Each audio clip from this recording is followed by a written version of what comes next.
Kwa jambo litendeka hapo, ukiona karibu na Gakungu, karibu na mto mahali kuna jengo darasa, gari ya serikali ilikuja ikagonga mtu na ikatoroka, na sasa hiyo mtu akafariki.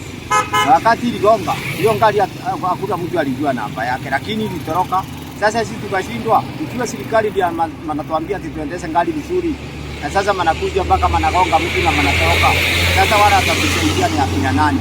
Sisi wana boda boda. Huyo jamaa alikuwa akiuza keki hapa town ya Kati. Hata alikuwa anabeba keki. Sasa akakanyangwa na hiyo gari. Sasa wakati alikanyangwa hiyo gari ikatoroka.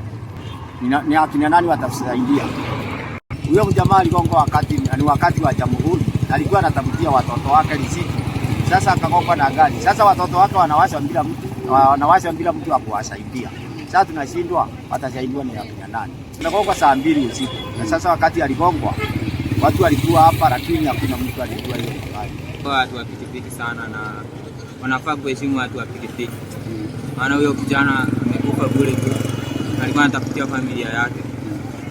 Akakufa kwa mgongo na hiyo gari ya serikali, lakini isijulikana namba ni hivi.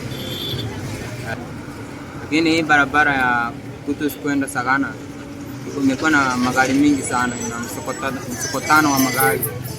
Imekuwa na accident mingi sana. Environment is safe for everyone, ili tuweze kusherekea katika mazingira yafaayo. Lakini kile ningaliomba ni wakati huu ndio huwa tunapoteza maisha hasa kwa barabara because of kuendesha magari ile hali tumembugia mfinyo. Tuko pamoja. Tuseme kwamba polisi kwa wakati huo tutaweza kusaka sana, wahakikishe kwamba wale watu ambao wanaendesha magari iwe ni mapikipiki na ambao wamebugia mfinyo wameweza kuchukuliwa hatua ifayo. Maana yake hatutaki tukifika January badala kuwa tunasherehekea